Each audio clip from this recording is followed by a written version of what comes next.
Desde los orígenes de la civilización, el peor enemigo del hombre ha sido el hombre. No se ha conocido epidemia o catástrofe natural que haya causado tanta ruina y muerte como la que nos hemos causado los hombres a nosotros mismos. Las guerras, las tiranías y las dictaduras son las cicatrices humanas más vergonzosas de la historia de la civilización. Venezuela, el país más rico de América Latina, vive una desconcertante transformación política y social a partir de 1992. Un carismático caudillo militar fue el protagonista de este tiempo. Yo dificulto que hoy en verdad haya en Venezuela una persona que se acueste con hambre.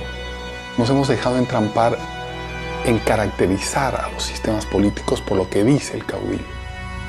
No debe haber pobreza en Venezuela. Y para ello yo sigo comprometiendo mi vida. Nunca he visto un país que colapse completamente. Colapse desde el punto de vista económico, colapse desde el punto de vista social, colapse desde el punto de vista político, colapse en las instituciones. Tenemos que llegar a cero miseria, a cero pobreza en los próximos años. No es fácil. Es haber arrasado a uno de los países más ricos del mundo. Los indicadores de salud. Bueno, vean ustedes los cambios, pues esto es lo nuevo. Esto es lo nuevo. Se coloca a Venezuela en el país con más inseguridad, con más homicidios, con más inflación. Somos la primera potencia petrolera de este mundo. Tenemos la reserva de petróleo más grande. En Venezuela hay petróleo para 200 años. El chavismo yo creo que es una colección fantástica de todos los errores de política económica que se han cometido en la historia. La economía debe ser enfocada con un objetivo central: satisfacer las necesidades de la sociedad, como queramos llamarlo. Por una política que ha enconado profundamente al país, dividiéndolo de una manera prácticamente suicida. El socialismo es el único camino a la paz perdurable, a la justicia social. Por eso la revolución nuestra, hay que recordarlo, pacífica, pero armada. No se equivoquen, burgueses. Mire lo que significó el chavismo para Venezuela, una verdadera tragedia. Un país que ha perdido su democracia. El que quiera ver una democracia pujante, sólida, madura, venga a Venezuela, venga nada más. Yo creo que él nunca ocultó lo que él quería hacer. Yo creo que Chávez llegó con un proyecto de poder, nunca con un proyecto de país. Fuimos las víctimas de una peste ideológica que nos pisoteó, que incendió la piel de nuestro pueblo, que calcinó y enmudeció a nuestra Venezuela.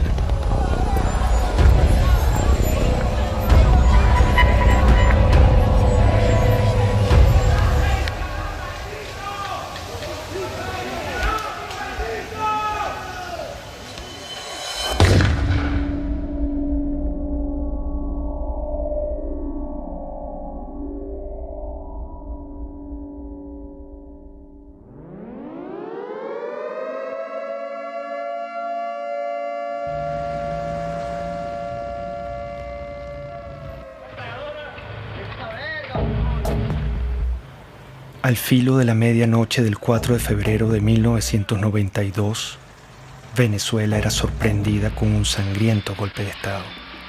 Un grupo de militares intentó asesinar al presidente Carlos Andrés Pérez para hacerse del poder. La ira militar latinoamericana se volvía a pronunciar. Compañeros, lamentablemente, por ahora, los objetivos que nos planteamos no fueron logrados en la ciudad capital. Es decir, nosotros acá en Caracas no logramos controlar el poder. Ese no fue su primer discurso. Su verdadero discurso lo había pronunciado horas antes con una refriega de balas y de tanques.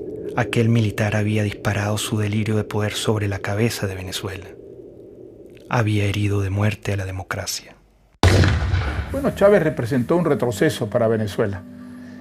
Seguramente la democracia venezolana era imperfecta y necesitaba muchas reformas. Creo que cuando termine esta pesadilla que vive Venezuela, habrá una comprensión cabal del desastre que significó el golpe de Estado. El golpe irrumpe por las ansias personales.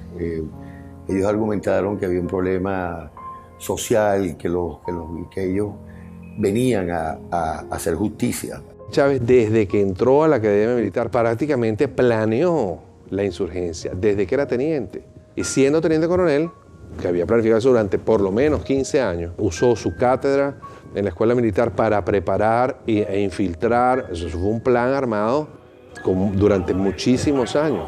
Yo lo conocí a las 5 de la mañana del 4 de febrero del 92, que ingresé al Palacio de Miraflores con el presidente Carlos Andrés Pérez y vi que todavía estaban limpiando la sangre en el piso de la entrada de la oficina del oficial que Chávez mandó a matar a Carlos Andrés Pérez. Atacaron con bazucas para tratar de matar a la esposa del presidente de Venezuela, a sus hijas y a sus nietos. Si él hubiera triunfado en el golpe, hubiera fusilado a Carlos Andrés Pérez y hubiera fusilado a su familia. Para él, la muerte ajena es un instrumento de lucha política.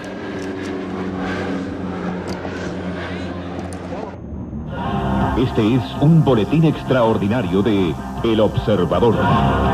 Ustedes pueden observar en este momento cuando uno de los aviones Bronco intenta lanzar cohetes exactamente en este momento está cayendo uno de los cohetes cerca del Palacio. En estos momentos, señores, ustedes pueden observar cómo acaba de caer un cohete cerca del Palacio de Miraflores. Parece que una de las partes del Palacio de Miraflores sí sufrió bastantes daños, uno de los muros. Yo fui días después del 4 de febrero a Miraflores, vi todas las balas en todos lados. Y después me tocó ser ministro durante el 27 de noviembre, donde vi los asesinatos en el Canal 8, el set de crímenes que cometieron también ahí. Era el regreso del golpismo a Venezuela, era el regreso del militarismo, que tanto daño nos han hecho, tanto el golpismo como el militarismo. Hugo Chávez, como tantos otros tiranos, asaltaba la historia dando 2 golpes de Estado. Centenares de venezolanos asesinados, la mayoría de ellos con disparos en la cabeza, marcaban el principio de una era. Lo volaron. Rafael Caldera fue uno de los fundadores de la democracia en Venezuela. Fue presidente y senador vitalicio. Al día siguiente del golpe de Estado, su enemistad con Carlos Andrés Pérez y su propia soberbia lo hacían justificar la matanza.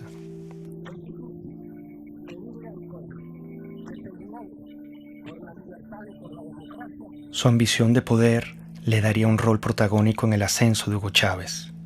Irresponsablemente llegó a decir: «Debo confesar que el 4 de febrero Chávez me causó una excelente impresión como se la causó a todo el mundo. Aquellos segundos que usó Chávez en la televisión presentaron un hombre equilibrado, sensato». Lo cierto es que Hugo Chávez acababa de asesinar a centenares de venezolanos.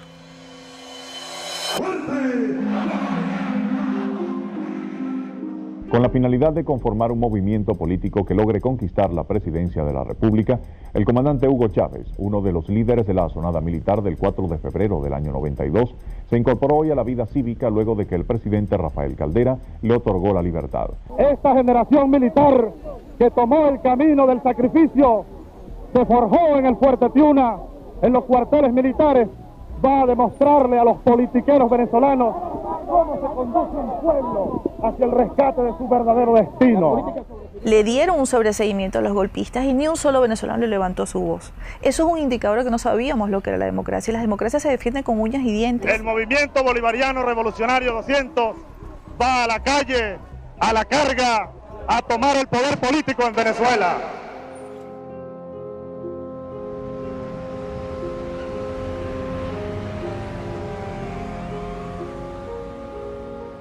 La democracia generó oportunidades, expectativas que implicaban un enorme desafío para las instituciones políticas y económicas y no se dio con la velocidad que estos millones de venezolanos que salían de la pobreza y que emergían en una vibrante clase media quería seguir ascendiendo y aspirando. Hugo Chávez entendió que había un pueblo muy desilusionado, que estaba harto de los políticos de siempre, que estaba harto de las oligarquías de siempre, que estaba harto de las élites de siempre. Puso en el centro de la conversación nacional a un grupo humano muy importante de los venezolanos que habían sido excluidos. El año que viene se ve esto horroroso y gracias a los gobernantes, que es lo que nos han llevado a este extremo.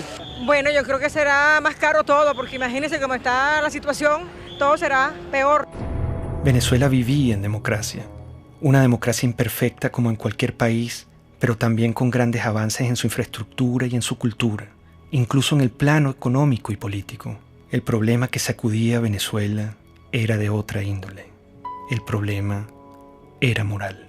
Empieza la declinación de la corrupción, el centralismo, la incompetencia, las élites que miraban desde atrás y querían obviamente servirse del gobierno, pero no querían servir en el gobierno. En mi opinión, fueron los empresarios venezolanos, fueron los medios de comunicación venezolanos y fue la cúpula política venezolana la que trajo a Chávez. Había un hartazgo con la clase política, había un hartazgo con los partidos principales, había un hartazgo con la dirigencia. Bueno, yo creo que el año próximo va a ser un poco difícil, puesto que la perspectiva que nos está dando el gobierno es porque vamos a tener que apretarnos más el cinturón de lo que tenemos.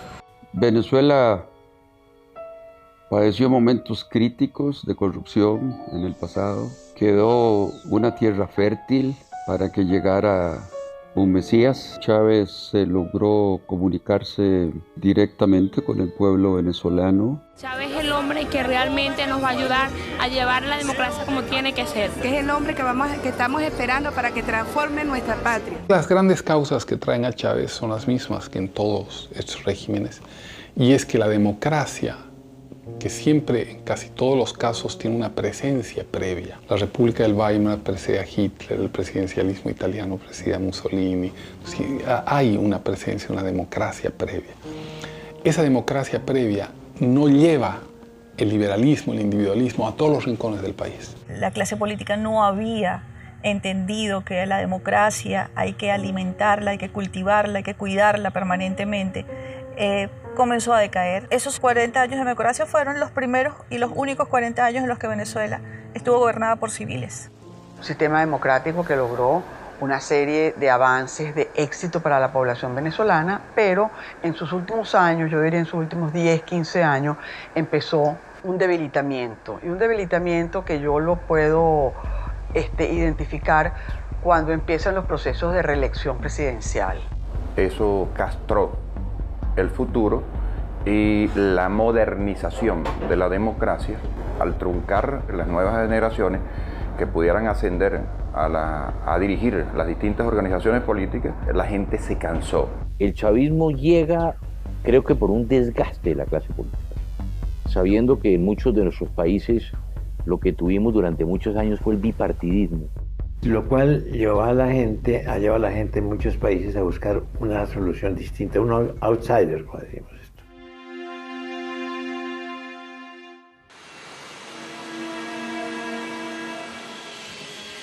Hugo Chávez apenas salía de la cárcel viajó sospechosamente a La Habana, Cuba.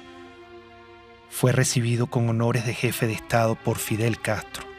Ahora, nuestro homenajeado de esta noche, el comandante Hugo Chávez.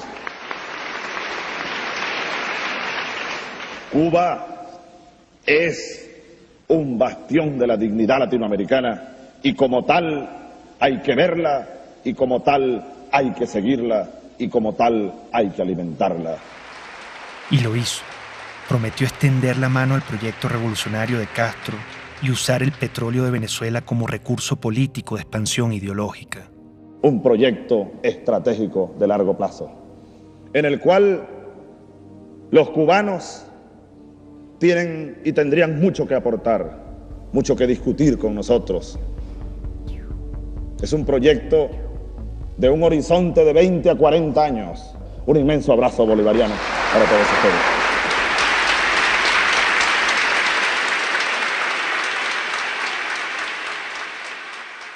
«20 años más tarde, todo estaba claro. Ese era el Chávez que no quisimos ver ni escuchar. Hugo Chávez es una creación de Castro en un país que tiene el momento adecuado. Ya lo había intentado antes con la guerrilla, penetrar con la guerrilla, y va fracasando en muchos modelos.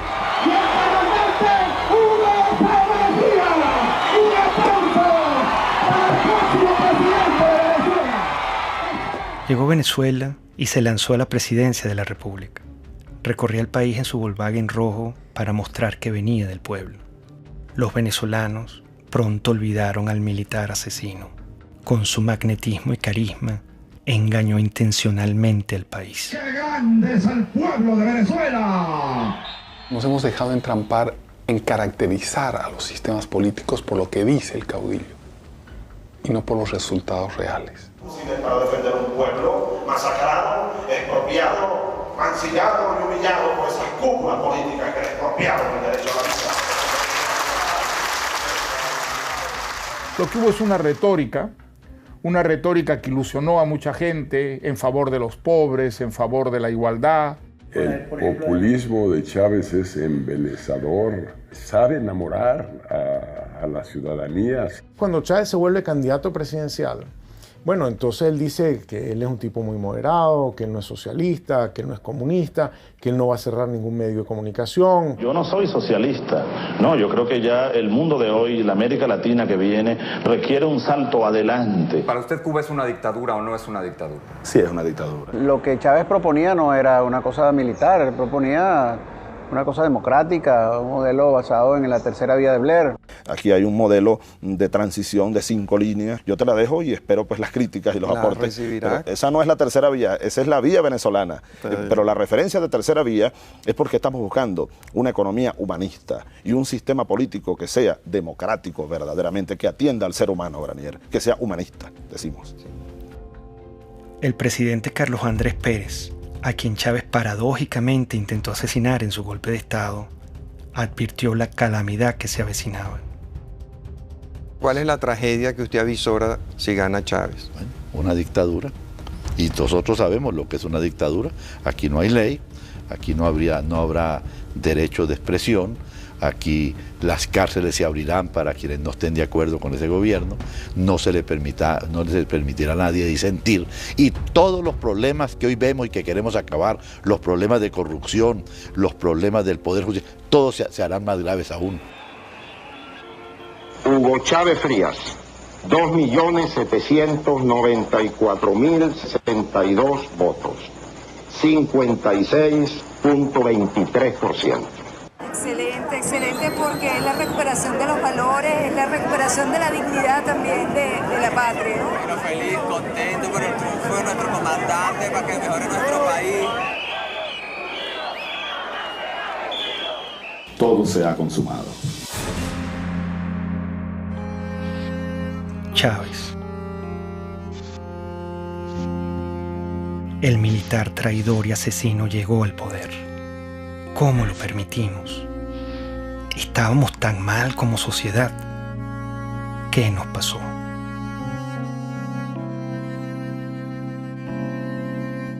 Cuando yo conocí a Hugo Chávez, yo le dije, te advierto una cosa, lejos de ser tú la solución, tú eres la encarnación del problema de Venezuela. El hecho de que tú seas presidente es la demostración más clara de que este país fracasó. Yo no creía que pudiera tener éxito. Lo que oía del propósito, el propio juramento de la Constitución, me parecía de un adanismo esencialista muy peligroso. Te lo juro sobre esta moribunda Constitución, impulsaré las transformaciones democráticas necesarias para que la República Nueva tenga una carta magna adecuada a los nuevos tiempos, lo juro. Yo he sido siempre reformista, entonces todos los liquidacionistas me parecen que son ahistóricos, que van en contra de la historia, que crean lo que Malraux decía, revoluciones que son un día de fuego y 50 años de humo. Chávez se encuentra con una nación rota, malherida y rabiosa, presa fácil para un caudillo populista. Yo creo que Chávez era un personaje muy simple, cuando yo lo conocí. Simple en sus planteamientos políticos, que no tenía claros. Quería un cambio en Venezuela, pero no sabía exactamente muy bien hacia dónde. Chávez, el líder o el payaso o el cómico o el político, saca de la tumba a ese Drácula que causó tantas millones de muertes y tanta pérdida de valor en el siglo pasado, y lo desentierra y lo pone a caminar precisamente en nuestra América Latina y destroza Venezuela. En México se dice que no hay pillo que no sea simpático. Y yo creo que Chávez es una perfecta descripción de eso.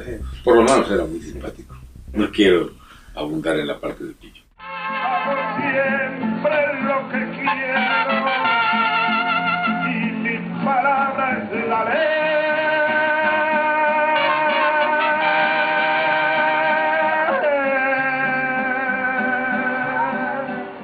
Sin duda, carismático. Muy venezolano, muy simpático. Un hombre carismático. Líder carismático. Pero sigo siendo Chávez. Es que los hombres carismáticos son muy peligrosos. Los hombres carismáticos han sido los grandes dictadores del mundo. La gente se conecta emocionalmente, no racionalmente, con ese personaje.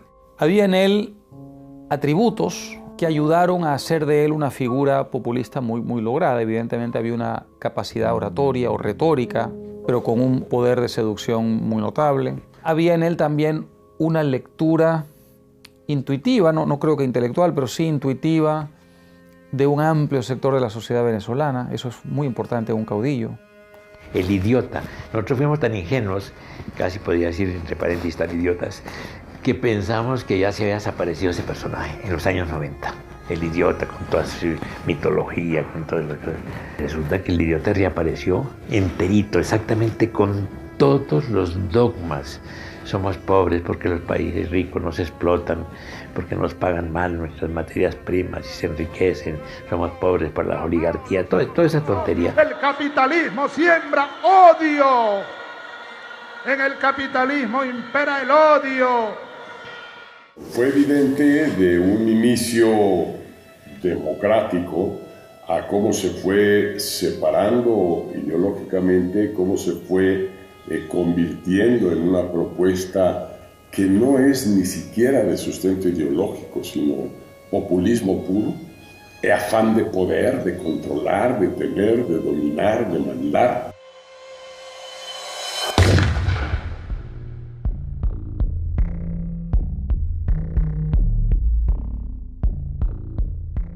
Menos mal que surgió en su momento y a tiempo la Revolución China. Menos mal que existió Mao Zedong. Al chavismo lo define muy bien la necrofilia ideológica, que es una manera que yo estoy utilizando para describir este amor apasionado por ideas muertas, por ideas que han sido probadas en un país una y otra vez y han fracasado, ideas que han sido probadas en otros países y también fracasan, y sin embargo las abrazan y las adoran y las tratan de seguir impulsando a pesar de que tenemos toda la información de que no funciona. El chavismo es el rescate de unas ideas mezcladas en una ensalada anacrónica que pasan por el marxismo, por las teorías de Engels, por el libro rojo de Mao, el verde de Gaddafi, Simón Bolívar, todo mezclado. Esta revolución, así lo digo como cristiano, es profundamente cristiana. ¡Viva Cristo el Redentor! De izquierda, derecha, centro, maoísta, centoísta, no sabemos qué es lo que es. Por algunos dicen que yo soy pastor evangélico. Palero, santero, católico, cristiano. Marxista no soy porque no me formé en el marxismo. Es una nueva forma de caudillismo militar. Y también soy marxista. Es muy confuso en su formulación porque es capaz de mezclar una figura como la de Bolívar con un pensamiento de fondo aparentemente marxista. Es tremendamente confuso, es una nueva forma de populismo. El hombre desde siempre había sido un comunista.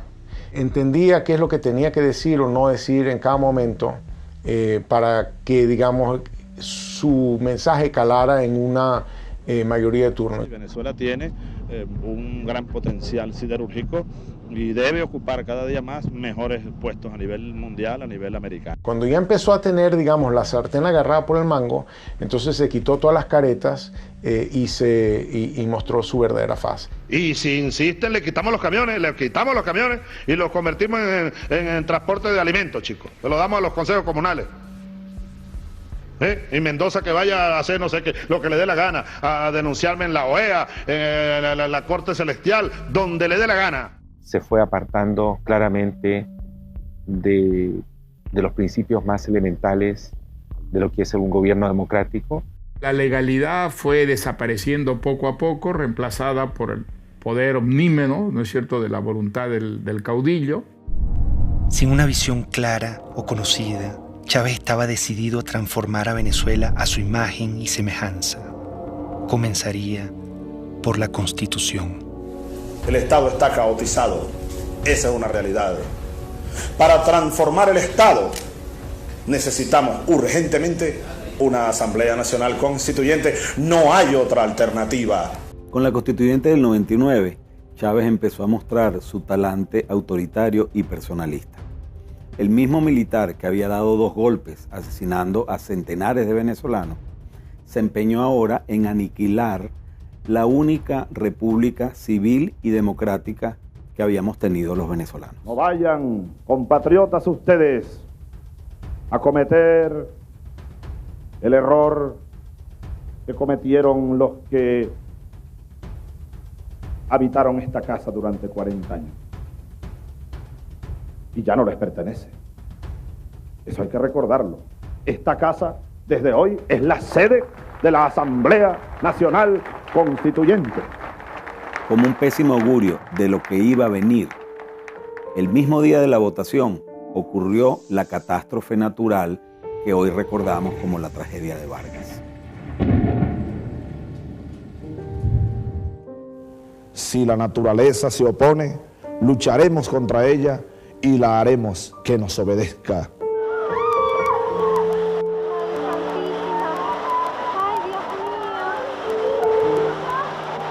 Ha nacido la República Bolivariana de Venezuela. Quiso Dios hoy que una tragedia enlutara a la nación venezolana precisamente en el día de su renacimiento. Qué cosas, ¿no?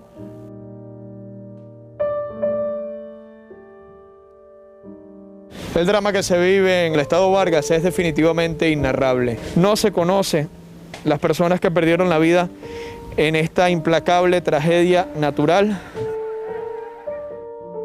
El drama no finalizaba. Chávez rechazó la ayuda humanitaria ofrecida por los Estados Unidos y profundizó el horror y la tragedia. Vargas era un bastión desde el punto de vista geográfico, geopolítico, porque es la entrada del país, es el puerto, es el aeropuerto.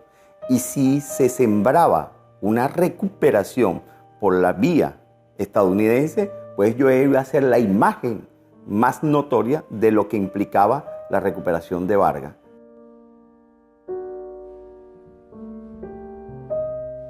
Realmente Fidel Castro influyó totalmente en las decisiones que tomó Chávez con respecto al deslave.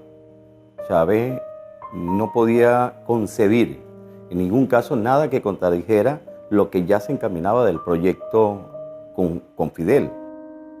Con la tragedia de Vargas, Chávez mostró su desprecio por el venezolano y su único interés, el poder. Renombraría a Venezuela, reescribiría la historia, cambiaría la hora y la forma del escudo nacional y le impondría una nueva estrella a la bandera. Todo era una nube ideológica. Su mentor lo guiaba. Castro es la persona determinante en la evolución de Chávez. Castro vio que Chávez le daba al castrismo y a Cuba la gran oportunidad soñada. Es decir, lo que no logró el castrismo mandando a Che Guevara a invadir y a conquistar militarmente Venezuela, la idea histórica que siempre ha tenido el castrismo de que Venezuela debía ser un territorio dominado por el castrismo, en todo caso como fuente de suministro de petróleo, y fundamentalmente como punto de expansión para sus políticas en América, se ha echado. Un líder joven lleno de vida, al quien le quedan por delante grandes tareas que realizar, hasta la victoria siempre. Y ahí Fidel lo agarra, lo seduce y le vende la idea del socialismo y de lo que él había aprendido de los soviéticos, que era la construcción de un Estado autoritario, totalitario, basado en las premisas de la Unión Soviética. ¡Viva el comunismo! ¡Здравствует коммунизм! ¡Patria o muerte! ¡Родина или смерть! ¡Мы победим!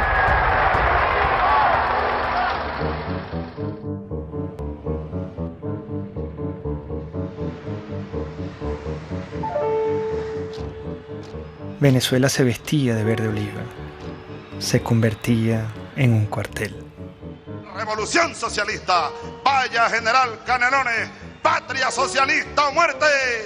¡Venceremos! La figura de teniente coronel es, digamos, la primera vez que tiene autonomía para comandar tropa. Por eso se le dice el comandante. Es netamente de una misión de tropa, de dirigir tropa, de ordenar a la tropa y de llevar a la batalla militar a la tropa. Los movimientos totalitarios de izquierda se meten en tu cuarto. No puedes ir a comprar lo que te da la gana, no puedes educar a tu hijo como tú quieras, no puedes viajar, no puedes tener tus documentos, no te permite tomar ninguna decisión libremente.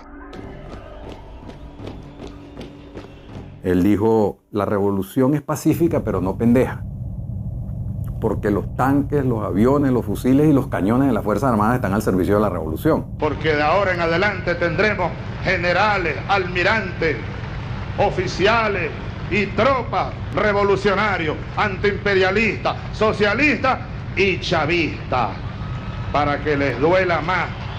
Yo era presidente de PDVSA, hablé con él sobre el tema y le dije, caramba, presidente, mire, me preocupa mucho lo que usted dijo, porque las Fuerzas Armadas no están al servicio de ninguna parcialidad política.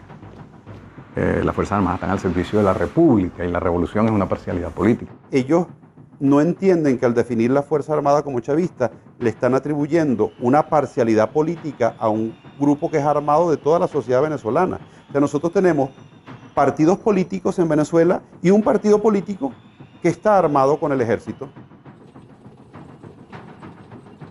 Chávez gastaría miles de millones de dólares en armamento militar.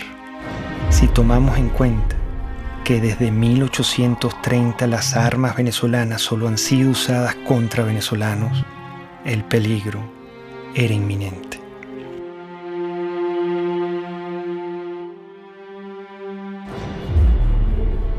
El precio del petróleo, cerca de $100 el barril. Desde nuestro punto de vista es un precio justo. Ya a los 7 meses, 8 meses de Chávez, el petróleo sube y ese es el gran factor que utiliza él para poder irradiar su revolución. Un barril de petróleo que pasa de $8 a $150 y que permitió entonces comprar todas las complicidades dentro y fuera del país. Estos irresponsables, porque fueron unas personas sin ningún control, empezaron a utilizar ese dinero para adquirir poder político internacional y poder político nacional, lograron una combinación en la cual de una u otra manera tenían al pueblo contento. Con la subida de los precios del petróleo, la primera institución comprada o más bien secuestrada sería el sistema electoral, acción encubierta y determinante para consolidar su poder. Nosotros, todos los rectores del Consejo Nacional Electoral, estamos constitucionalmente en la obligación de defender a la institución. La primera jugada maestra fue en el sistema electoral. Pusieron al frente del Consejo Electoral a Jorge Rodríguez, un psiquiatra experto en manipulación de masas y en manipulación de la verdad. A partir de entonces, nunca más en Venezuela hubo una elección libre y transparente como se conoce en las democracias del mundo entero. Un gobierno que llegó al poder también por las urnas, con elecciones, y luego también siguió celebrando algunas elecciones, se hizo reelegir, pero donde evidentemente existía un control y una concentración de poder muy fuerte. Chávez y el chavismo y todo el poder cubano ya desde el principio empiezan a construir el fraude. Consejo Nacional Electoral de Venezuela niega la posibilidad de realizar un reconteo de votos. La presidenta del organismo, Tibisay Lucena, anunció que escrutar las papeletas sería regresar al sistema electoral manual del pasado. Primero reclamamos que Tibisay Lucena vaya presa porque hizo fraude. El fraude fue genial. La forma como lo armaron fue genial. Y la razón por la que era imposible detectar era porque el fraude no fue hecho generalizado, sino puntual. Cada mesa tenía una forma de hacer el fraude en esa mesa. Uno no puede esperar nada de un régimen que lo controla todo y poner tus esperanzas en lo electoral.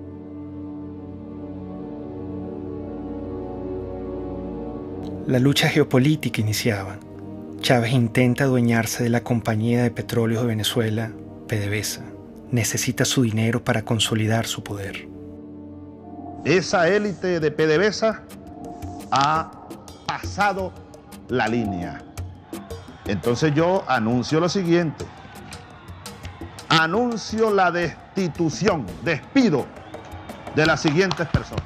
El 11 y 12 de abril del año 2002 fue consecuencia de su intento de radicalización al mandar 50 leyes que nadie había discutido, al confrontar la autonomía de petróleos de Venezuela, al radicalizar su posición con respecto a lo que era un equilibrio político en el cual, digamos, la gente pensaba que habían ciertas normas de convivencia. Yo no tengo problema de rasparlos a toditos si a toditos hubiera que rasparlo. Ante el autoritarismo chavista, la gente no se quedó tranquila. El 11 de abril, Chávez había pretendido tomar control arbitrariamente de PDVSA para concretar su proyecto hegemónico latinoamericano. Frente a esto, millones de venezolanos salieron a las calles a protestar como nunca antes se había visto en la historia de Venezuela. Que prosigamos pacíficamente nuestra marcha a solicitar la renuncia del presidente de la República. El canal 2 se llama, como todos sabemos, Radio Caracas Televisión. El canal 4 se llama Venevisión. Y el canal 10 se llama Televen. Esos tres canales están en este momento fuera del aire. ¿Hasta cuándo? No sé.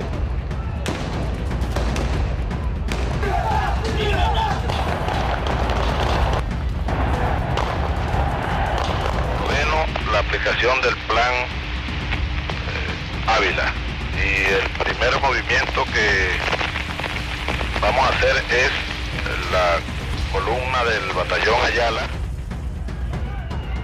Muchos manifestantes fueron asesinados. Chávez volvía a disparar a la cabeza de venezolanos inocentes como lo hizo en su golpe de Estado. Hay que responsabilizar como ejecutor a Rodríguez Chacín. Hay que, como autor intelectual y jefe de esa banda de delincuentes, al propio Chávez, al propio presidente de la República. Esto es una acción contra el sentimiento más noble del venezolano. ¿Usted pudiera decir que la acción de los francotiradores estaba bajo conocimiento del presidente? Absolutamente seguro que estaba bajo conocimiento, que fue ordenada. Estamos frente a un asesino, con toda la extensión de la palabra. Una persona enferma, un paranoico, enfermo de poder, que cree estar poseído de una tarea histórica, destruyendo y matando venezolanos.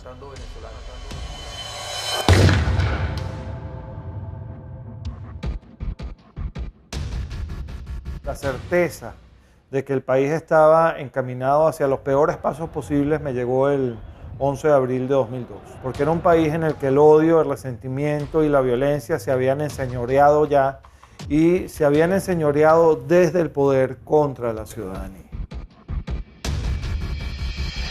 Y esto va sobre todo a los empresarios nacionales, los productores nacionales. Algunos andan metiéndoles miedo que si yo les voy a quitar la tierra que tienen, las vaquitas que tienen, no les vamos a quitar nada, les vamos a dar. En Venezuela murió el productor agropecuario Franklin Brito, quien se encontraba en huelga de hambre por defender sus tierras en el estado de Bolívar. En todo momento el Estado venezolano utilizó todo el poder del gobierno para torturar a mi papá, para mantenerlo preso en un hospital militar. Mi papá ya iba a cumplir 9 meses en un hospital militar contra su voluntad. Chávez inicia un circo de expropiaciones y asaltos a la propiedad privada. En aquella casita que está allá vivió Bolívar recién casado. Esa casita que se ve ahí con 2 balcones. Y ahí lo que están en unos negocios, exprópiese. Él expropia y no produce y además quiebra a los que están produciendo. Si tratan de parar la producción, les expropio todas las plantas de procesamiento de arroz. Se las expropio, no tengo problema. No crean que les voy a pagar con dinero contante insonante. Si Chávez sobrevolaba en helicóptero una zona agrícola y Chávez se asomaba a la ventana y decía, ¿de quién son esas tierras que están ahí? Están bien buenas esas tierras. Bueno, al día siguiente esas tierras estaban expropiadas. Entonces ahora yo les digo, yo estoy interesado en comprar y vamos a nacionalizar el Banco de Venezuela. Empieza a hacerse el estado de la banca, de seguros, de industrias, sobre todo industrias de alimentos. Las va destruyendo y deja al pueblo de Venezuela sin comida, con el cuento de que el empresario es un hereje, que no tiene virtudes. O sea, vuelve a un discurso muy, muy antiguo, maniqueo, de buenos y malos. Que están explotando a la clase media sobre todo.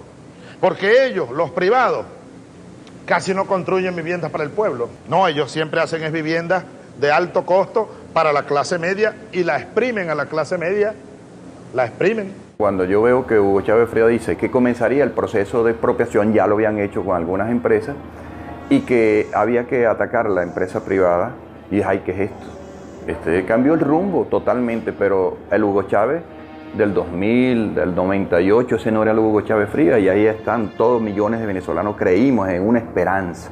Esa esperanza se sepultó porque yo lo viví en carne propia. El daño económico que se le ha causado a la sociedad venezolana, que podría ser hoy día uno de los países más prósperos del mundo, después de haber tenido el boom de los precios del petróleo. Y sin embargo es un país que está arruinado, con un crecimiento negativo gigantesco, con desabastecimiento, con pobreza, con angustia, con desesperanza. Frente al atropello, una mujer lo encaró. Por favor. ¿Cómo puede usted hablar de que respeta al sector privado en Venezuela cuando se ha dedicado a expropiar, que es robar? Este es el momento de darle respuestas al país, a las más de 180.000 madres y mujeres que en estos 13 años han perdido a sus hijos, a sus esposos, a sus padres, y a los cuales no se les ha hecho justicia. Esto es lo que yo hablé desde el fondo de mi alma, del corazón, del estómago. Yo estaba hablando por eso, por las más de 100.000 mujeres que han perdido un ser querido y que nunca le han ni siquiera pedido perdón o dado el pésame, de las amas de casa que ya se peleaban por un litro de leche. Es lo peor que ha pasado porque antes uno no estaba así. Uno tiene que hacer cola para comprar pañales, para comprar leche, para comprar comida. Uno aguanta hambre, pero como uno le dice a un bebé que no puede comer. Todo se va en comida.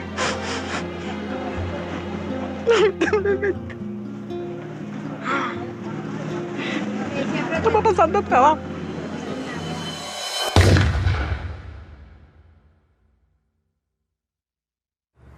Esta gente todo lo que ha hecho es irracional. Si hubieran tenido algún economista sensato que les hubiera dicho, esto no se puede hacer. El trueque. Y al final todos salimos ganando. ¿Saben cómo se llama eso? Socialismo. No, aquí no estamos produciendo para ganar dinero. El chavismo yo creo que es una colección fantástica de todos los errores de política económica que se han cometido en la historia. En los libros de texto están llenos de cosas que el mundo ya ha aprendido a no hacer. Pues el chavismo las ha hecho todas. Venezuela tiene el peor desempeño económico del mundo. En este momento no hay país que tenga una caída del producto más grande que la de Venezuela, no hay un país que tenga la inflación más grande que la de Venezuela, no hay un país que tenga la escasez más grande que la de Venezuela.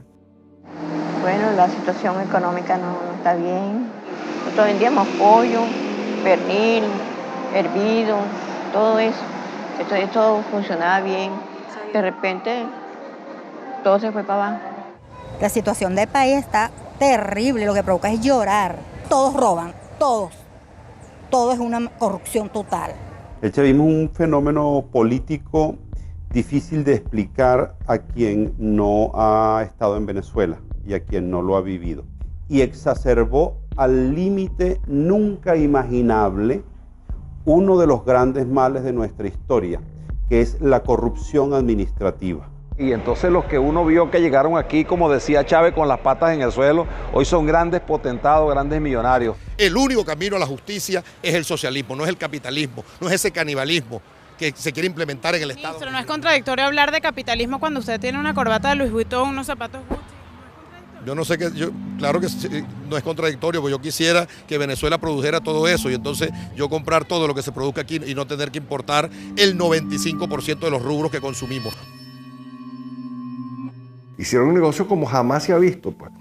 Nosotros hemos presenciado el gran saqueo que se le ha hecho a Venezuela, que probablemente en ningún país del mundo haya habido un saqueo tan a fondo y tan organizado como este que hubo en nuestro país. Es mentira que hubo una lucha contra la corrupción, todo lo contrario, este ha sido el gobierno más corrupto que existió en la historia de Venezuela, aprovechándose del histórico barril del petróleo que llegó a superar los $100 varios años. Tanto gasto desproporcionado y lujo se apoyaría con el crimen organizado. En entrevista exclusiva con NTN 24, Emily Blasco, corresponsal del diario ABC en Washington, aseguró que el hijo del fallecido presidente Hugo Chávez utilizó aviones de la petrolera estatal PDVSA para transportar droga hacia el extranjero. En el libro ilícito lo que yo simplemente documento es que no hay nada nuevo con respecto al crimen, excepto que llegó el siglo XXI y le añadió la posibilidad de tener grandes carteles criminales que operan internacionalmente y que trafican con todo tipo de ilícitos, de gente, de drogas, de armas, de dinero y de política.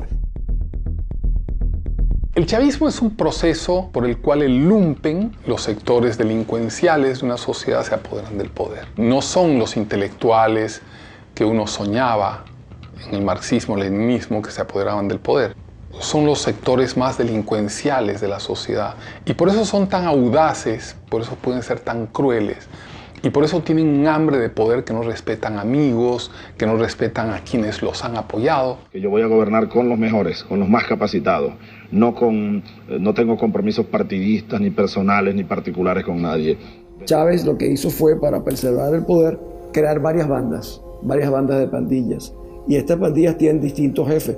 Y eso explica la estratificación, eso explica por qué Venezuela se convirtió en un narcoestado, cómo Venezuela se convirtió en un sistema cleptocrático. Cuando la gente me dice este es un estado fallido, yo digo es un narcoestado criminal fallido. El ministro de Interior, Justicia y Paz, Miguel Rodríguez Torres, indicó que las maletas contenían 1,3 toneladas de droga, una de las incautaciones más grandes que se han hecho en Francia. De acuerdo con Rodríguez, un total de 22 venezolanos han sido detenidos, de ellos 8 son militares. Este régimen, que con las dos manos, la izquierda y la derecha, robaba, destruía, también tenía geopolíticamente dos manos.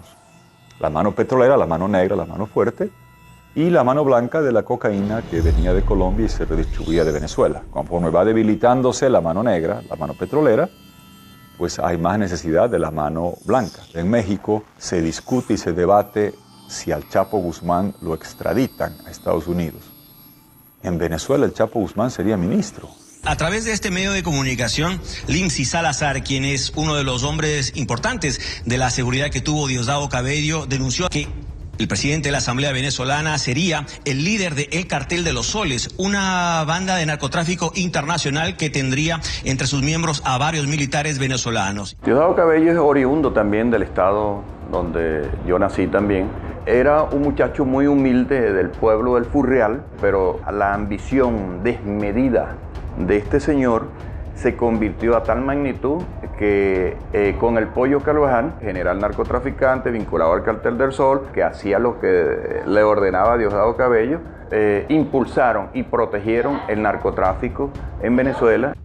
Es una cosa terrible lo que voy a decir, pero esto ha funcionado más como una banda delincuencial que como un sistema político. Por eso es tan difícil explicárselo a la gente de fuera.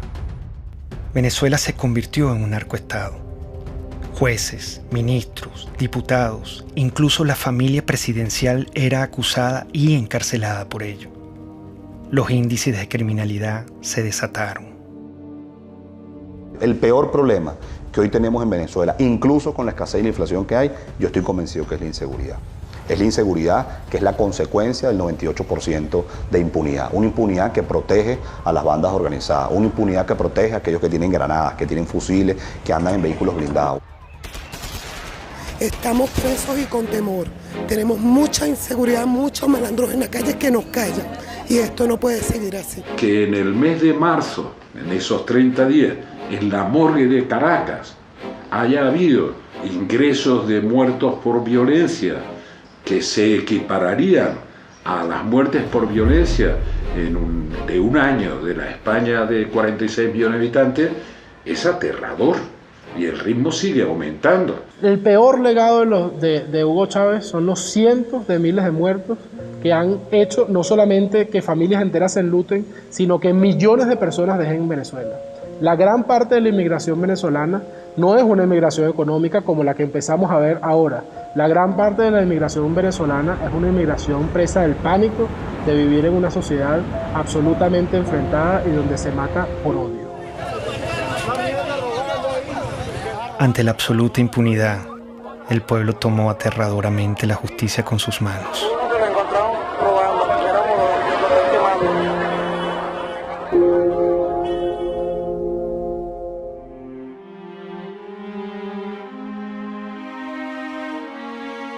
En la lógica totalitaria no existen argumentos, existen posiciones e intereses. Y está la revolución y lo que le conviene a la revolución, y están los enemigos de la revolución y lo que le conviene a los enemigos de la revolución.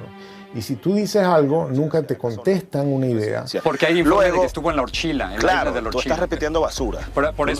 Tú lo que estás aquí es repitiendo basura. Eso no es cierto. Tú lo que estás repitiendo basura. No, yo le estoy preguntando. Pero está bien. Mi labor es preguntar. Está bien, pero estás recogiendo la basura. Estás recogiendo el basurero, el estiercolero. Siempre te hablan de ti, de tu posición, de tus intereses, pero no de la idea. Yo creo que sin lugar a dudas la violencia que se vive en Venezuela, de todo tipo, es también producto del discurso. Para que no sean ridículos, ¿vale? Es un tarado, es un imbécil, no sabe ni hablar. Es un fascista. Y este bandido lo tiene. Con su plata. Se concentró en una forma de hacer política abiertamente polarizante, generando la división entre los buenos y los malos. ¡Y jalabola de los yanquis! ¡El candidato jalabola! Métodos horripilantes, degradación verbal, violencia. ¡Yanquis de mierda! ¡Váyanse al carajo 100 veces! Cuando tú ves que te nombran escuálido en televisión nacional, le insultan a las personas que piensan diferente, indudablemente está coaccionando a las Fuerzas Armadas a sentirlo como enemigo. Y el enemigo, dentro de la mentalidad militar, hay que destruirlo, hay que aniquilarlo. Chávez empezó a ser amigo o a presentarse como amigo de aquellos violadores a los derechos humanos, como eran Gaddafi, que inclusive fue invitado a Venezuela y le dieron honores. El caso de Omar al-Bashir, quien por cierto al día de hoy todavía tiene una orden de captura por crímenes de lesa humanidad. Incluso Mugabe también fue, digámoslo así por lo menos lo presentó como amigo de Chávez. Entonces de alguna manera Chávez trató de incorporarse y crear su grupo, digamos, de socios violadores de los derechos humanos para hacerse ver como víctimas de lo que son los gobiernos tradicionales. En América Latina también tenía sus aliados. Las fuerzas del comunismo, del terrorismo y del narcotráfico lo postularon como su líder continental. Poco después de su charla privada con los directores de varios medios de comunicación, el ministro de Defensa hizo una corta intervención en la que dio por cierta las pruebas sobre la presencia de guerrilleros en Venezuela. Lo que dice Manuel Marulanda a Chávez en uno de los párrafos que reza así es lo siguiente: nosotros, es decir las FARC, siempre estaremos atentos en caso de agresión gringa a aportar con nuestros modestos conocimientos en defensa de la revolución bolivariana de Venezuela. La FARC y el ELN no son ningunos cuerpos terroristas, son ejércitos que ocupan un espacio. Hay que darle reconocimiento a las Fuerzas Armadas Revolucionarias de Colombia y al Ejército de Liberación Nacional. La primera declaración me llamó la atención porque hablaba de la imparcialidad frente a la guerrilla colombiana. Y yo le llamé la atención, le dije, presidente Chávez, usted está llegando a un país en que hay democracia, hay instituciones.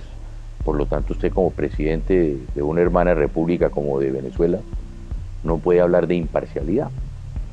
Pero él mantenía ese discurso. A veces cuando yo hablaba con mi canciller y hablábamos con otros presidentes, creíamos que era un poco, esa es la inexperiencia de Chávez. Y yo creo que todo estaba absolutamente calculado. La milicia popular va a tener su vehículo, su armamento, sus cuarteles de milicia y su organización. Ustedes son una fuerza guerrillera, pues, para decirlo más claro. La milicia, yo podría decir que es un partido armado, que es un cuerpo que crece y se desarrolla casi al mismo volumen de las Fuerzas Armadas orgánicas. Y hay otra cosa muy delicada, que son los colectivos, organizaciones armadas. Todo es el poder, para mantenerse en el poder. Vemos entonces milicias o colectivos armados disparando contra personas. Vemos agresiones ya no solo de disparando civiles contra personas, sino de cuerpos o agentes del Estado que trabajan y han sido estructurados para trabajar en favor de la revolución.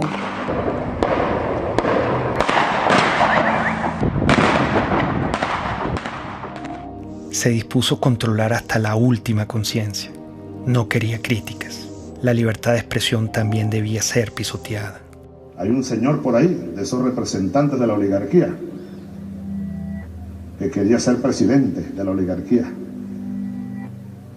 Y que luego esos gobiernos adecocopellanos le dieron concesiones para tener un canal de televisión. Estoy viendo la televisión, una cadena más, y me llama la atención el tono en el que está hablando delante de militares. Y ahí es donde él hace el anuncio de que él va a cerrar a Radio Caracas. No habrá nueva concesión para Radio Caracas Televisión.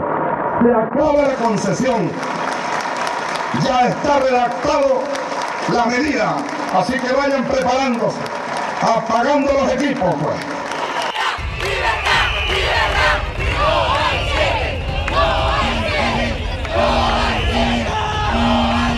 La idea no es el cierre de los canales de comunicación, es más apertura, la fuerza de las ideas y el apoyo a la democracia del pluralismo.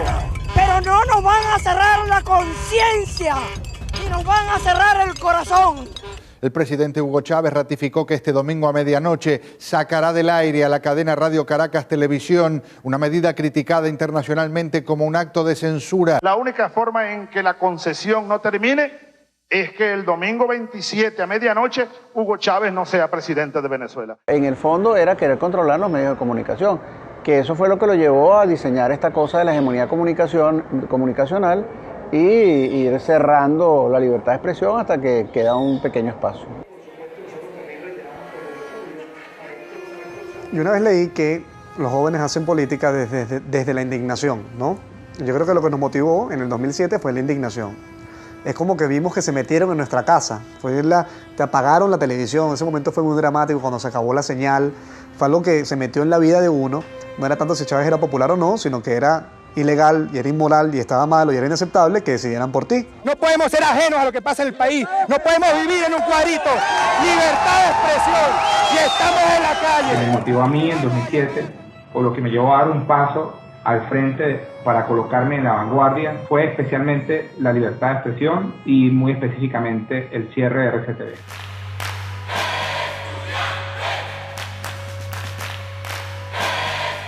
El movimiento estudiantil del año 2007 es el hecho social más importante de los últimos 50 años. Esto es un movimiento que surge en defensa de la libertad, de la dignidad, de los derechos humanos. Y lo que ellos están diciéndole al país y a Chávez, en cierta forma, es: no, señor, tú eres mi pasado.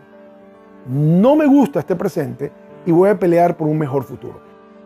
Soñamos con un país donde podamos ser tomados en cuenta sin tener que estar uniformados. Eso fue un punto de quiebre, porque los estudiantes salimos de las aulas a la calle.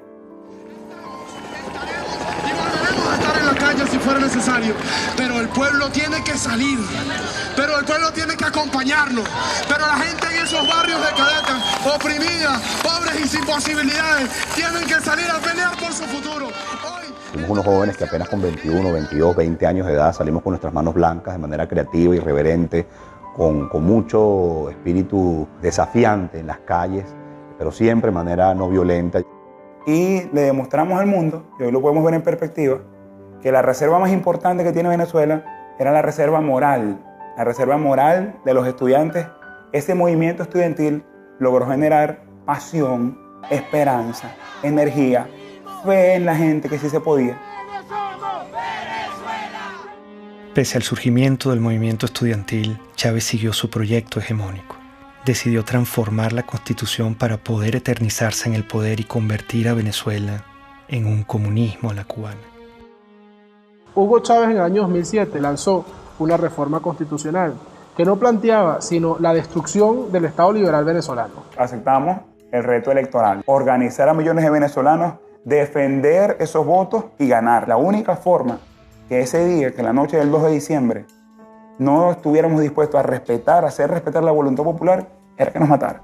Por eso el gobierno se echó para atrás y no se robó la elección del 2007. La opción del no, 4.504.354 con un 50.70%.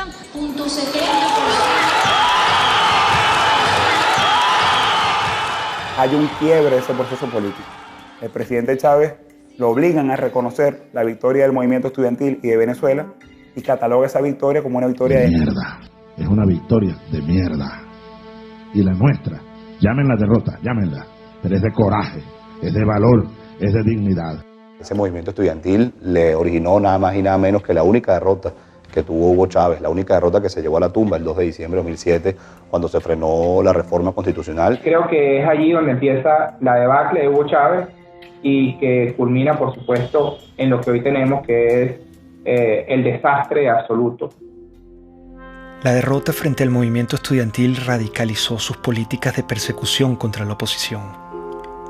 Convirtió en enemigo a todo aquel que no se le doblegaba. Y yo lo acuso ante el pueblo y ante el mundo por golpista y por fascista. Tú te das cuenta de que en el patrón hay sistematicidad que empieza por la estigmatización criminal, la señalización de una persona como un criminal. Compadre, vamos a ver quién va preso primero, desgraciado, si tú o yo. Hasta su eventual encarcelación, su persecución y su neutralización a través del uso del sistema judicial. Tenemos el caso emblemático de María Lourdes Afiuni, una persona que por ser juez y por cumplir con sus funciones fue individualizada como enemigo expresamente por el presidente Hugo Chávez Frías. Entonces habrá que meterle pena máxima a esta jueza y a los que hagan eso, 30 años de prisión. Eso crea un efecto intimidatorio de escalada, un efecto dominó ante todos los jueces, porque ningún juez pues hoy día en Venezuela va a tomar una decisión contraria al gobierno porque sabe que va a ir preso y además en el caso de la jueza Afiuni hasta abusada sexualmente. El poder se estaba empezando a servir, estaba empezando a utilizar a las autoridades del sistema judicial, a las autoridades del sistema penal, a las policías, a la fiscalía, como armas de persecución por motivos políticos. Fechas en las que se han producido cerca de 4.000 detenciones, arrestos o privaciones arbitrarias de la libertad de fundamentalmente jóvenes por protestar contra el poder. Ese pobre muchacho no estaba haciendo nada. Ha pasado con los médicos, los farmacéutas, la religión judía, los hebreos también han sido perseguidos. Aprovecho para condenar de nuevo, desde el fondo de mi alma y de mis vísceras, al Estado de Israel. Maldito seas, Estado de Israel. La Iglesia Católica. Si quiere, hágalo, señor cardenal, para que usted termine. Se siguen reuniendo. Preso.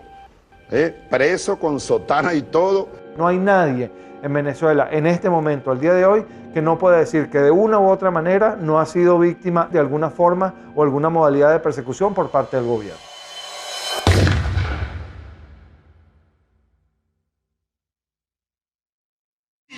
los acuso de contrarrevolucionarios y hay que barrerlos del mapa político venezolano. Oye, me acusaban de todo lo que le acusaban. Pueden acusar a una persona contra el gobierno, conspiración, asociación para delinquir, terrorismo, financiamiento al terrorismo. Tú estás allí simple y llanamente porque piensas diferente. Simple porque te conviertes en una amenaza. Y al convertirte en una amenaza eres su enemigo. Y al convertirse en su enemigo te tienen que aniquilar, bien sea moralmente o hasta físicamente. Esta lucha, hermanas y hermanos, es por todo el pueblo de Venezuela, que hoy está sufriendo cola, está sufriendo escasez. Los jóvenes no tienen empleo, no tienen futuro por un modelo equivocado. Leopoldo es un servidor público que ama lo que hace, que es servir a la gente. Hoy está encerrado precisamente por eso, porque es bueno. Este gobierno lo que ha hecho es perseguir y dividir a los buenos. Persiguen lo que funciona, dañan lo que funciona, lo que es el verdadero venezolano. Primera autoridad civil es Antonio Ledesma en Caracas. Y se presenten 120 y tantos hombres que el modo como se llevan a Antonio Ledesma es para hacer una película. El ejercicio del terror como mecanismo de poder. ¿Por qué está Leopoldo López preso? ¿Por qué está preso Antonio Ledesma? ¿Por qué? Porque el mensaje que transmite la revolución es muy claro. El líder político que ordene una movilización de calle, no importa lo que sea, va preso. Que la comunidad internacional se pronuncia diciendo que eso es inconstitucional, que viola los derechos humanos. Está bien, ¿cuál es el problema? Esa es parte de la receta definida. Si te tienes que quedar aislado, te quedas aislado. ¿Cuál es el problema? Doy la orden de una vez, señor ministro de Defensa, ministro de Interior y los jefes de la policía. Me le echan gas del bueno y me lo meten preso.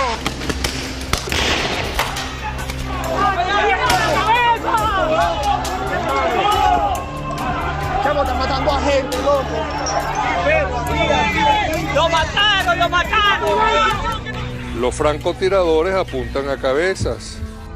El sonido que producen una cabeza escuálida es mucho menor, es como un chasquido, porque la bóveda craneana es hueca. Vacío de contenido. Exacto, entonces pasa rápido. Nosotros vimos organismos de seguridad del Estado dispuestos a matar a nuestros hijos con balas en la cabeza, dispuestos a dispararle en las piernas para que no huyeran.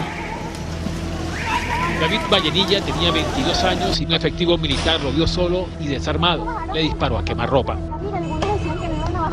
David cae al suelo y recibe una segunda descarga. Como puede, se levanta y da unos pasos, los últimos de su vida. Su cuerpo fue despedido con las letras del himno nacional, cantado por sus compañeros cuando era trasladado a la morgue.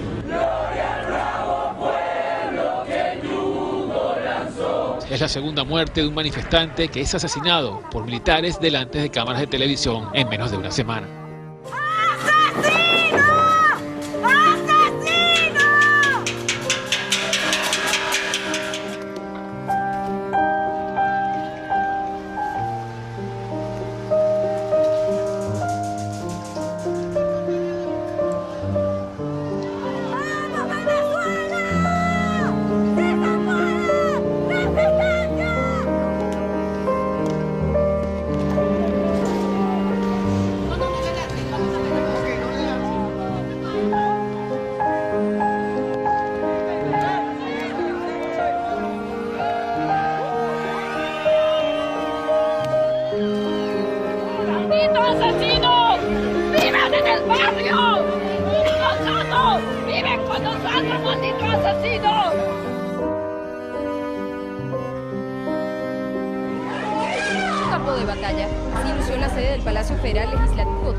En la conmemoración de nuestra independencia, intentaron asesinarnos.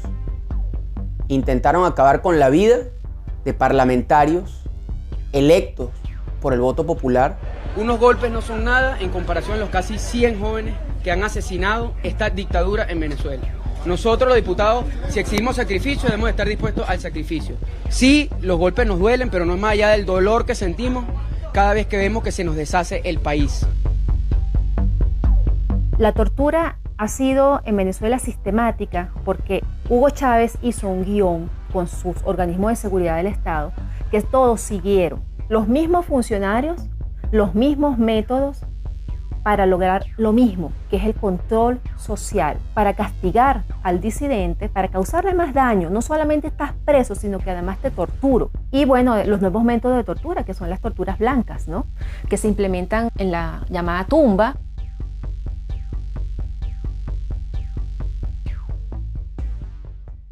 Sí, fui torturado. Sí, fui torturado en un lugar que te roba tu identidad. En un lugar donde tú sientes que estás muerto en vida. Donde el frío te hiela hasta los huesos. Donde tú ves una pared blanca 24 horas al día. Donde la luz está encendida y no te permite dormir correctamente. Donde el silencio impera. Donde te sientes sin esperanza. Donde la comida te llega fría, que tienes que comer con las manos. Donde tus gritos nadie lo escucha. Donde tu dolor nadie lo siente. Es estar enterrado vivo, Gustavo. Independientemente de los precios del petróleo, el gobierno garantiza al pueblo venezolano todos los recursos necesarios para lo que resta del año y continuar impulsando el desarrollo integral, el desarrollo económico. Terminado ese superciclo de precios, se acabó el socialismo del siglo XXI. Es decir, esa ilusión de que la gente puede vivir de unos buenos burócratas y que esos buenos burócratas, repartiendo eficazmente los panes entre la sociedad, nos iban a hacer felices a todos. Pónganme el precio del petróleo, pónganmelo a cero y Venezuela no entra en crisis. Pónganmelo a cero. El precio de los commodities vino abajo y el petróleo caro y el gas caro dejó de ser el gran padrino de las dictaduras de izquierda de América Latina. La crueldad daba para más. Privaban de alimento y medicina a la población para someterla y controlarla. El chavismo es como para ellos. Si fuera para uno, todos tuviéramos comida. Yo le apuesto que esa gente toda tiene comida en su casa, porque estamos pasando hambre. Hay demasiada escasez de comida. Para mantenerse en el poder, el elemento táctico es la pobreza como instrumento de dominación política. O sea, mientras tú te mantengas en un estado de pobreza, te domino. Yo te convierto en una persona sin recursos, pero con esperanza. Todos los días nos engañan. El pollo de nosotros. ¿Qué no compramos? El martes tenemos hambre. El pueblo tiene hambre. El primer problema para los más desfavorecidos es saber si, estando desde las 5 de la mañana en una cola, van a encontrar algo.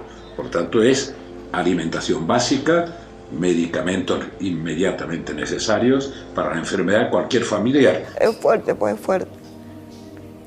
Sobre todo eso lo de la comida. A veces me toca salir por ahí, en casa, pido un plato de comida para mi hijo. A veces, muchas veces mío se te encuentra sin comer. A veces para medianoche, mamá mía, no tengo nada que darle. Que es una política, sin la menor duda, dirigida a reducir a una parte de la población a una situación de crisis humanitaria extraordinaria, que es el tema de la falta de alimentos, medicinas, equipos, etcétera, que podemos analizar.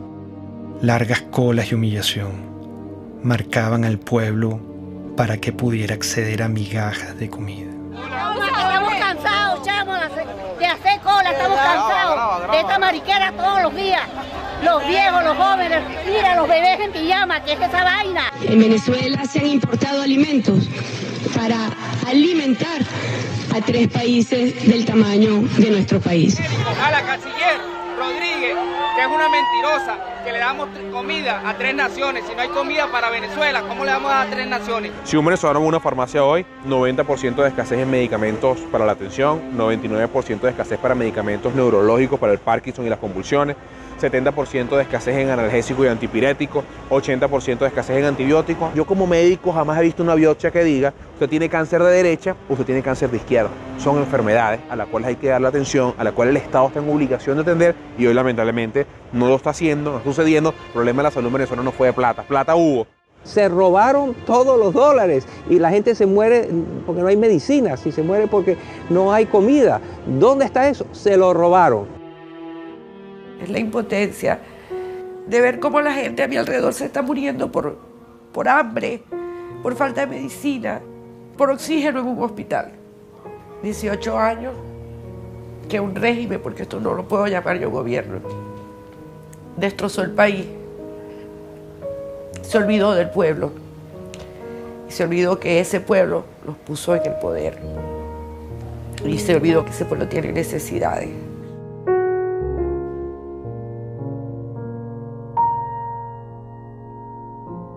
Cínicamente culparon a los colombianos de la escasez que ellos mismos habían causado.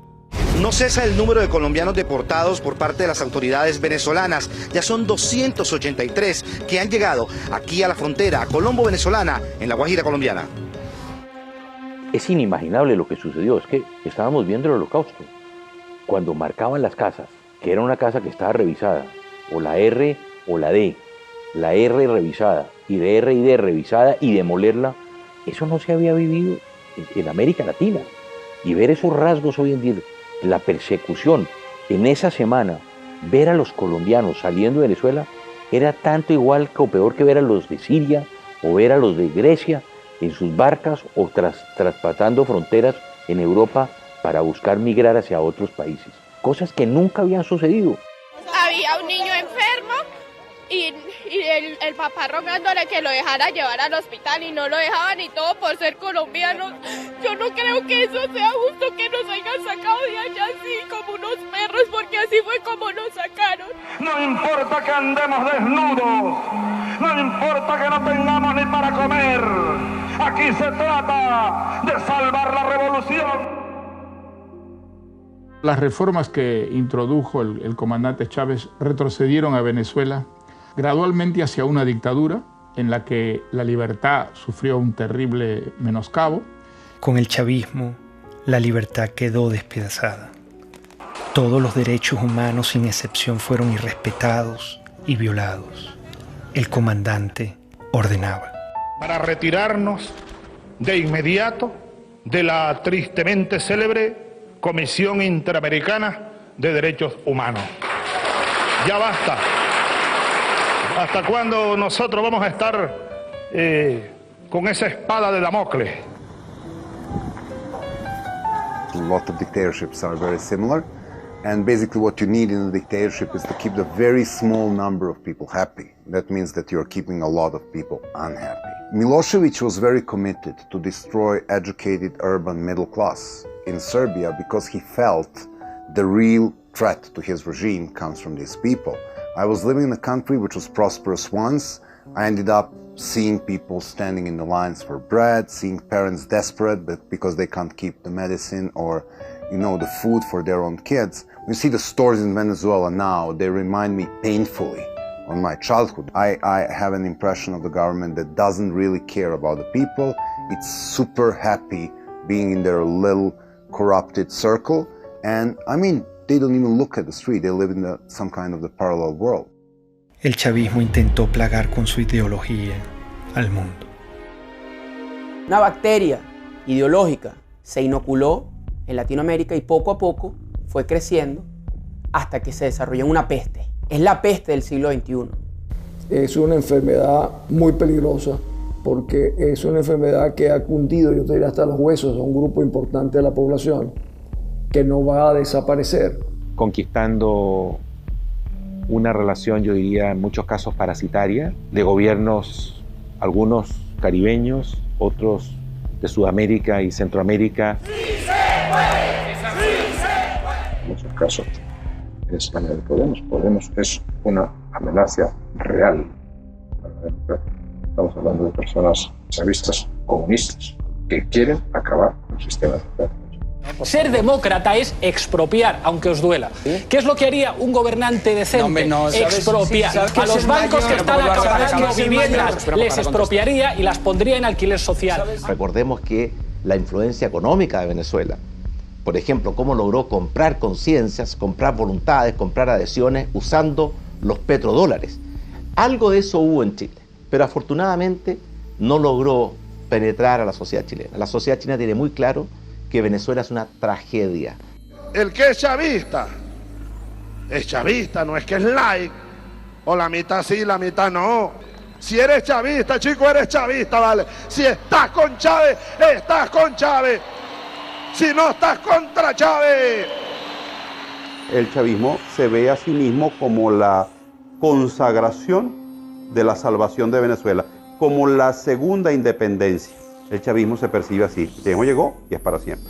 Chávez ya no soy yo. Chávez es un pueblo. Chávez somos millones. Tú también eres Chávez, mujer venezolana. Tú también eres Chávez, joven venezolano. Tú también eres Chávez, niño venezolano. Tú también eres Chávez, soldado venezolano. El caudillo es igual al partido, es igual al país, es igual a la historia, es igual al futuro. Entonces, él constituye las instituciones, la historia, la moral.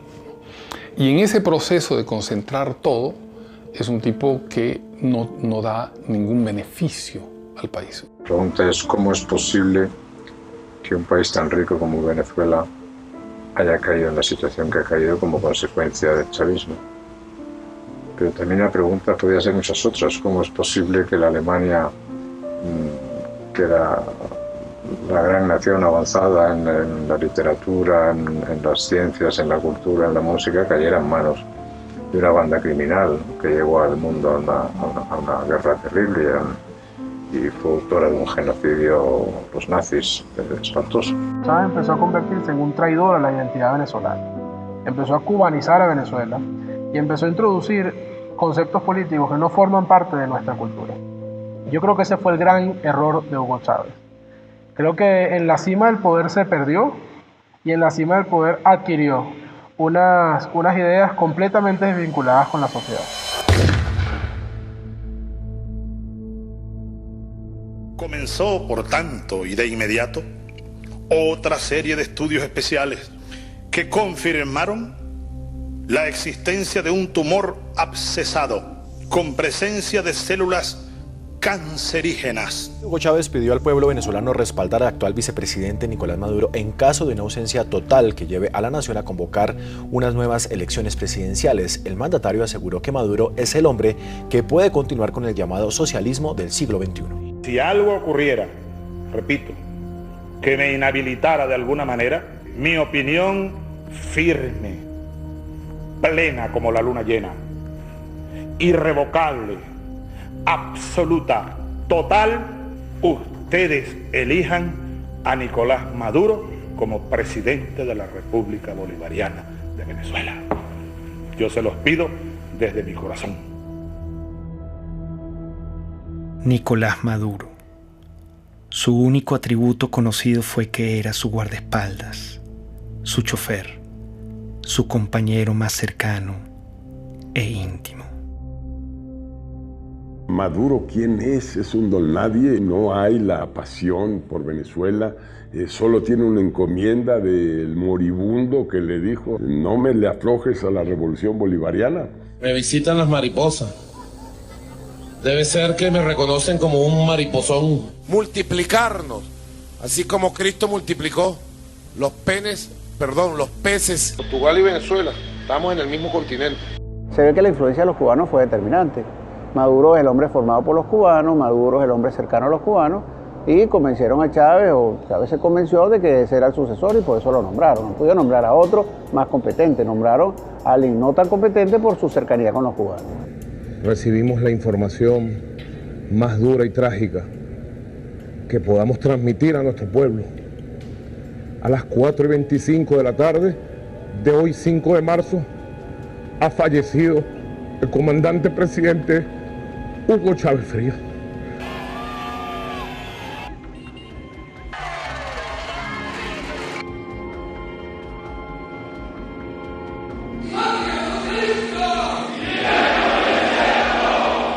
vaya en paz.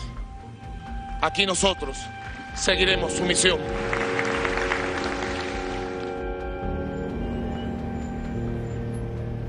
¿Qué legado dejó? Lo que dejó fue el país destrozado. Eso fue lo único que dejó él. Corrupción, hambre, violencia, división entre familias. Ese es el legado de ese señor. Esta es una de las 7 plagas que cayó en Venezuela. Lo peor que existió en este mundo. Lo peor, esa es la desgracia más grande que tiene Venezuela. Haber llegado a ese hombre, estamos peor porque hay más muertos todos los días, más delincuencia, más escasez. O sea, estamos peor que un país en guerra. Nunca he visto un país que colapse completamente, que se desmembre la familia venezolana. 2 millones de venezolanos se han ido del país en los últimos 3 años, 4.000 a 5.000 cruzan por día la frontera de Colombia en solución de continuidad permanente. Entonces, esa es la situación que vive hoy el país, no tiene nada que ver con la situación que vivía cuando Chávez asume el poder. Su gran legado es demostrar que ni éramos tan fuertes, ni éramos tan demócratas, ni éramos tan hermanos, ni éramos tan guerreros, ni éramos tan sólidos, ni éramos tan echados para adelante. Que era fácil darle un empujón a eso, tirarlo todo por la borda y montarse sobre la gente. Nadie se puede imaginar que un país que no esté en guerra esté viviendo lo que está viviendo Venezuela. Ha destruido el sentimiento de pertenencia de los venezolanos como una unidad, como una ciudadanía compartida. ¡Estamos pasando hambre! ¿No puedes creer que esto sea justo, vale? El país cambió, la gente cambió, las miradas cambiaron.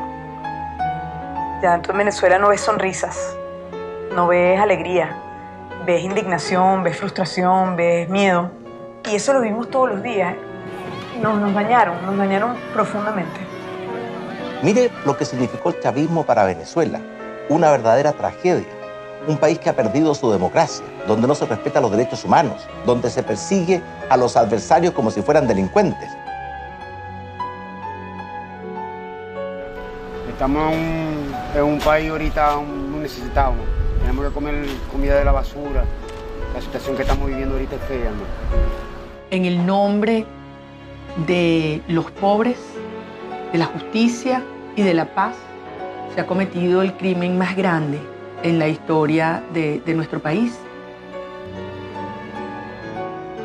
El crimen de lesa humanidad es un ataque masivo o sistemático a la población civil cometido por una organización, que puede ser estatal o no estatal, de acuerdo a un plan.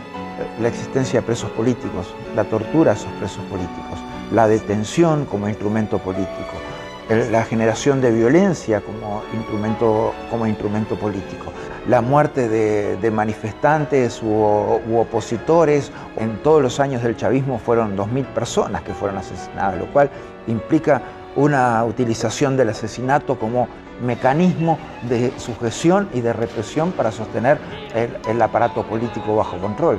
El artífice, el creador de la criatura, se llama Hugo Chávez Frías.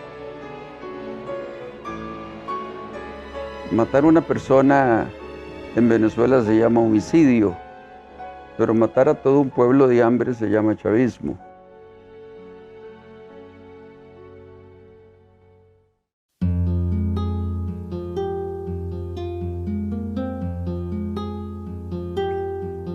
La única forma de inmunidad que existe contra la peste chavista es la conciencia. Mientras nuestro aliento sea capaz de empañar una lámina de vidrio, tendremos fuerzas suficientes para luchar por la libertad.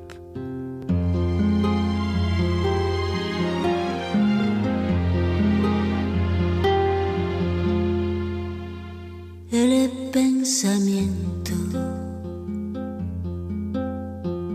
de un hombre de bien no podrá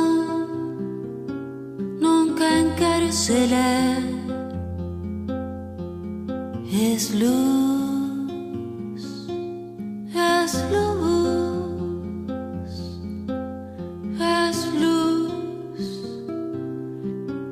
en la oscuridad.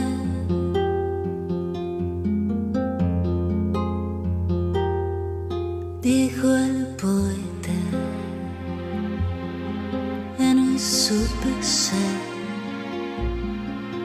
que el destino es la libertad. Bala en el pecho,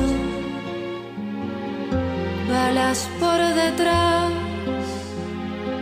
bala en la frente,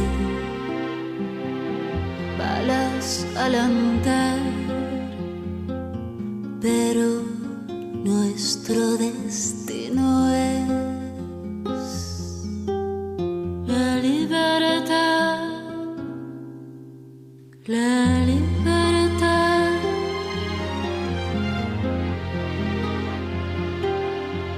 Todos los sueños de un hombre de bien no podrán nunca encarcelar. Son luz, son luz, son luz en la oscuridad. El poder tiene miedo de caer, pero caerá.